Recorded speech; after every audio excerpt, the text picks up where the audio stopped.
Pumayag si Herlene Budol sa mga nagsasabing buntis daw siya. Yan ay matapos madawit sa kumakalat na private conversation umano sa isang aktor.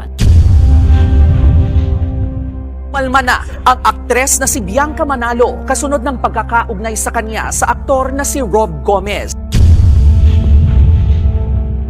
You want to comment lang, sir, dun sa Bianca Manalo issue? No comment. Usap-usapan sa social media ngayon, ang isang kontrobersyal na issue tungkol kay Rob Gomez, Herlene Budol at si Bianca Manalo. Gaano ba katotoo ang kumalat na screenshots sa social media? Tara, alamin natin ang buong detalye. Panoorin ang buong video. Kumusta mga idol? Mayroon naman tayong bagong chika sa inyo. Bago yan, welcome sa channel ni Mr. JV. Ngayong araw, December 2023, kumalat ang pangalan ni Rob Gomez matapos niyang i-post ang kanyang pribadong usapan sa kanyang Instagram account. Kasama rito si Herlene Budol at iba pang mga babae. Ayon sa aming source, maaaring ang partner ni Rob ang nagkalat ng mga screenshots.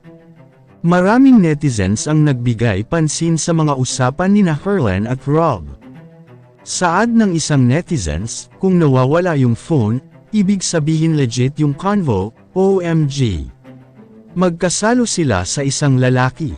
Ang baba naman ng standards ng mga beauty queens na to. Isa pang bahagi ng usapan ay ang mga screenshots ng pregnancy tests ni Herlene at Rob. Sa isang mensahe ni Herlene, may nabanggit siyang resulta na kinakabahan siya. Matapos ang lahat, burado na ang mga post ni Rob Gomez. Hindi ito ang unang beses na naging laman si Rob Gomez ng kontrobersya.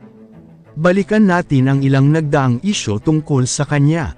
Matatandaan ang pangyayaring ito, naging mainit na usap-usapan na rin si Rob Gomez, dahil sa kanyang pag-amin na may anak siya. Sinasaktan daw niya ang kanyang partner. Subalit, sa kanyang pinakabagong interview, ibinahagi ni Rob Gomez na sinusuyo niya muli ang kanyang partner. Hindi lang sina Rob Gomez at Herlene Budol ang naapektuhan ng isyong ito. Nadamay din ang pangalan ng isa pang kasama sa serye sa magandang dilag at beauty queen na si Bianca Manalo. Ano nga ba ang nilalaman ng ilang screenshots ng mga mensahe sa aktor na may kaugnayan sa kanya? Maraming netizens ang nagbigay ng kanilang opinyon hinggil sa pagdamay kay Bianca Manalo sa isyong ito.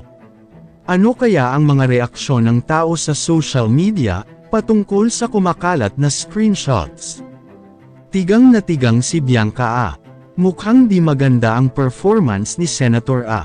Ngayon ko napatunayan yung ibang babae hindi pera ang kaligayahan, kundi mukbang. Ba't kasi ganun yung chat, nagmukbanggan nga ata talaga sila, or hindi lang natuloy may bisa silang TikTok dalawa, iba yung aura, kasi ang sexy ni Herlene eh. Kayo mga idol, ano ang masasabi nyo sa chika topic natin ngayon?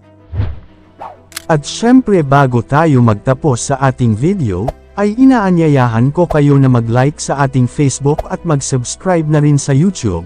Dahil malaking tulong na ito sa pag-grow ng aking channel, upang mas lalo pa ako na magsipag sa pag-upload ng mga videos na kagaya nito. Hindi naman ako nagmamakaawa sa inyo mga idol, pero sana maawa na kayo. Hanggang dito na lang ang ating video, maraming salamat sa inyong pagtambay, bye-bye!